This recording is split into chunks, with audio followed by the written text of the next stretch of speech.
Namaste and welcome to a 20-minute yoga practice. I'm Beck. Thank you for taking some time to join me, and just a few reminders: if anything doesn't feel appropriate for you to do, you can opt out. Yoga should come to you. You shouldn't have to go to yoga. So if you ever just need to hang in child's pose, but if you want to try some more elaborate poses, feel free. We're going to start with just some breathing to center ourselves, become present. So I'm sitting in Sukhasana, but you can sit however you like. If you like your legs extended, or if you want to sit on your knees, you can lower your eyes or close your eyes. Just take a few moments to become present, to sense your breath, to escape from what's outside your world and just be inside yourself. So with your next breath, let the arms float toward the sky. Nothing should hurt. As you exhale, open the arms. Touch the earth. Leave the left hand on the floor. Gently bring the right arm over the head. If this is uncomfortable, only go as far as you feel.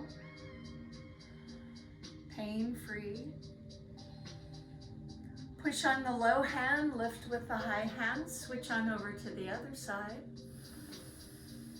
Feel long and lengthened, attentive to your breath. Push on the floor, lift yourself up. Go ahead and bring the knees in front from wherever you're sitting. Put your hands behind you.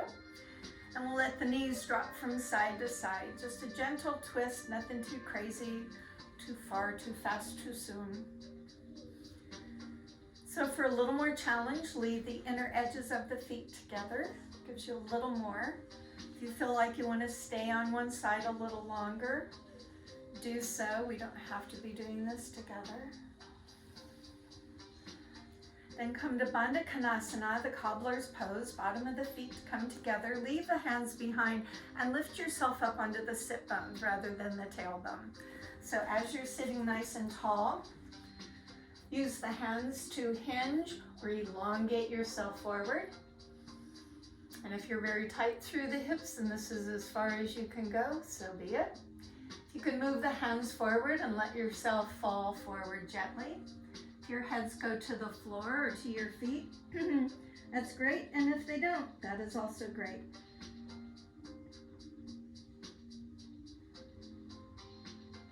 Mindfully bring yourself back up to a seated position, and on your own terms come to a standing, hopefully not using any hands, but if you got to use your hands, you got to use your hands. As you come to stand, establish Tadasana. So you might be facing me on the end of your mat. I'm going to face you just for visual sake. So I'm rooted into my feet. I'm engaged through my inner thighs. Mula Bandha, pelvic floor draws up. Uddiyana action is in. I lift my heart, relax my neck and shoulders. Fingers vibrantly reach to the earth, crown of the head to the sky. Check in with your breath. Be that mountain. And with the next breath here, let the arms rise towards sky. Exhale, bend the knees, put the hands on the thighs above your knees. From here, tuck the tailbone, bow the head, cat pose. Breathing in, lift the tailbone, lift the chest, cow pose. Do a few rounds of the cat and the cow, bringing energy, mobility through your spine. I'm not fond of cranking the neck back, so if you just lift your chest and look outward, that would be fine. Next time, end up between the two, not in a cat, not in a cow, so somewhere in the pasture. Let the chest come down onto the thighs, and if you're using something like blocks, use them, otherwise put your hands on the floor. Take your right foot back, wiggle, wiggle, wiggle, wiggle, slide. Bring your hands in line with that front foot. Take a few moments just to open through the groins, lifting through the chest. Front knee ought not go over your front foot. As you shift onto your hand away from the opposite leg, so if your left leg is in front, then your right arm is over, or vice versa.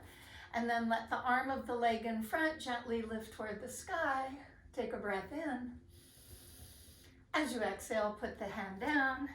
Inhale, lift the hips. Exhale, bend the back leg, step forward. Drop the hips, lift the chest, move the hands to the thigh. Go to your cow. Tuck under with the cat. Breathing in and breathing out, and then coming between the two. So pausing, lowering the hands to the sides of the feet, lifting the chest, stepping your other foot back. So wiggling so your front leg is above. So if it feels like you already did this side, then it's time to put the other foot in front. Shift onto your opposite hand, and then let your front hand, the hand adjacent to the front leg, up toward the sky. Check your breath. Breathing out, let the high hand come down. This time when you lift the hips, step your front foot to the back foot and move into a plank or a push-up position. Keep your chin up. Keep your shoulders anchored. You can be on your toes, you can be on your knees. Hug the elbows in, anchor the shoulders down, little bend, little straight. From the toes, little bend, little straight. Knees or toes, lower yourself softly down onto the floor and relax the toes. Without pushing on the hands, baby cobra, and release, breathe out. Again, breath in. If you want to do cobra, apply a little pressure with your hands. And exhale, come down. Turn the toes under, leave the knees down. Pop your hips up a wee bit. Keep your elbows in and do the best you can to then press yourself away from the mat. Lift to the toes. Hips go up, look back towards your feet. Take 2 small steps forward. For your first down dog, perhaps bend your knees. Arms are straight, eyes to your thighs. In lieu of a down dog, you can always come to child's pose if you'd rather. Take 2 more breaths. Then return to your downward dog. On the next inhale, the heels go up high. Bend the knees, sit back, look forward to your hands. Decide how you want to move your feet forward. You can walk, you can step, or you can softly float your feet to the fingers. Drop the hips, lift the chest. Imagine a little pillow between the legs. Extend the arms forward, modified chair pose. If you're free in the shoulders and the back, you can extend the arms. If you want more challenge, close the hands.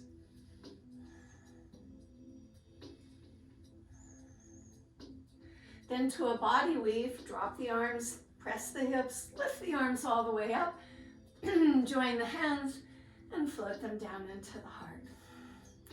Standing balance pose will be a tree pose. So as you root your feet, stand on your left foot, bend your right knee, and turn your toe open.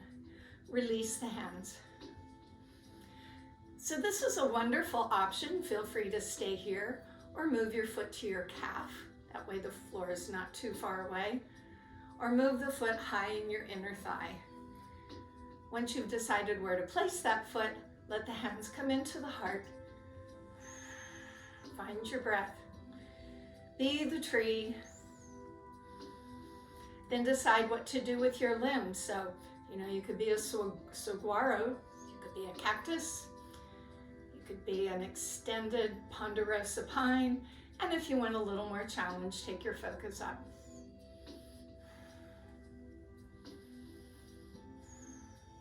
Let the hands move to the heart, step the foot down, feel that calm that comes rushing. Hold on to that calm as you now root into your right foot and bend the left knee.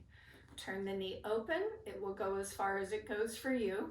Either leave the toe, put the foot at the ankle, or place the foot high in the inner thigh. Your choice. And then open those arms.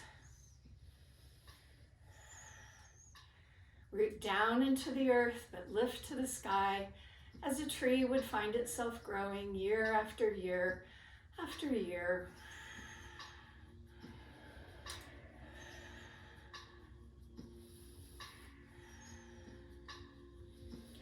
palms come together, stand on 2 feet, and become that mountain pose and feel the calm again.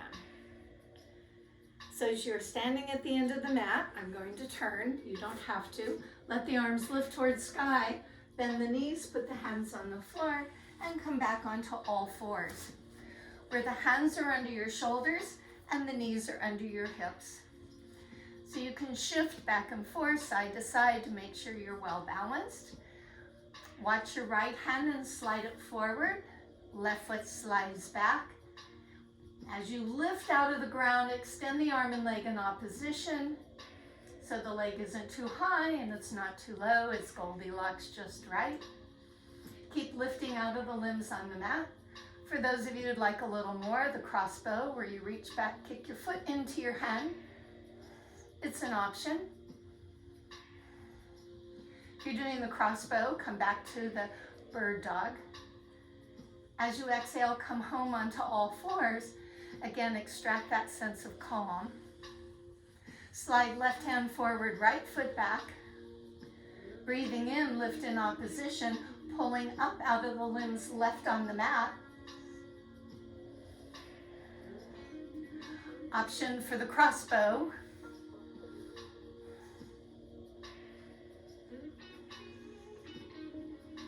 If you did the crossbow, return to the extended bird dog.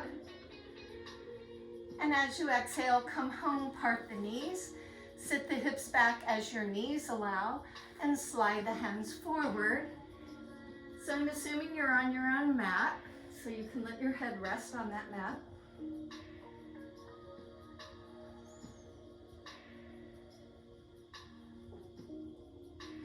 Loading onto your forearms, we do the Sphinx pose. So the toes go back, the knees drop down, the hips touch, the toes relax, the shoulders press down, and you look forward, just like the Sphinx. If this feels a bit much for your back, scoot your elbows forward. You'll have a little more grace. Otherwise, here, and then lift your belly up.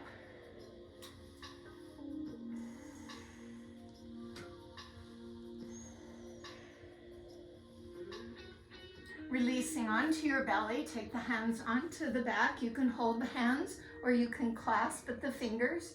Keep the toes down. As you breathe in, bring the shoulders back. Imagine I am holding your hands and helping to lift you into Salambasala.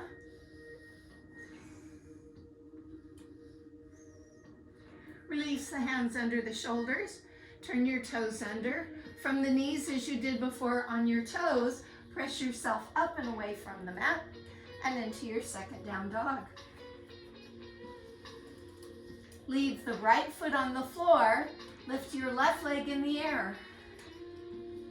So the arms are straight and the legs are straight. Doesn't matter if you're parallel or you're opening, your choice. Breathing out, the foot comes down. Lifting your right leg up, standing on the left foot. Make sure your arms are straight and your legs are straight.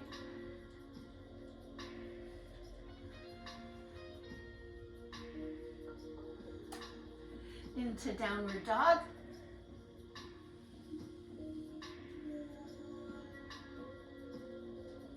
Let the heels rise up when you breathe in.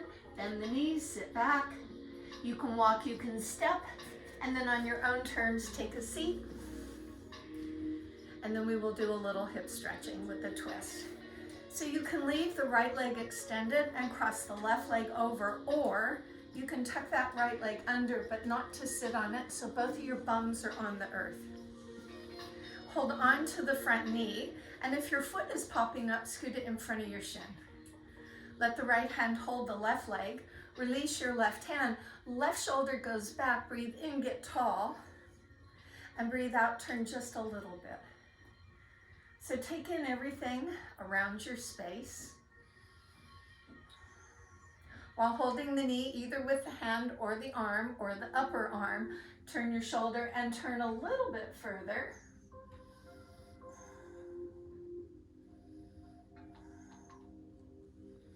As you exhale, unspiral. So you can change the legs. You can do this really cool switch to the other side, so pardon me. ta-da. So if you're not going to do the bent leg, you can extend out your left leg and leave your foot in front, or you can tuck it under as we did on the other side. This time the right hand goes back, sitting nice and tall. Right shoulder goes back. Slowly turn to look toward that right arm. Keep the hand, use the elbow, upper arm as you choose. Turn a little bit further behind you.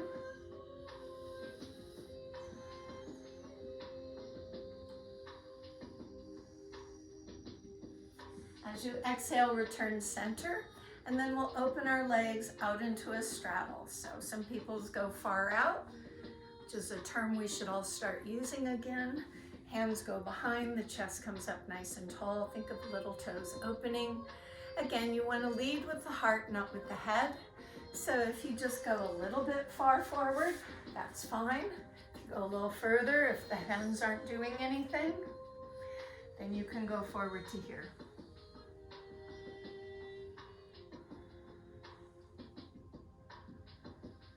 As you bring yourself up, collect the hands under the knees.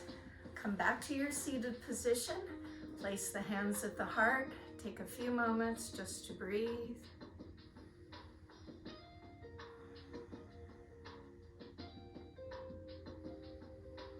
And the light in me honors the light in you. Namaste.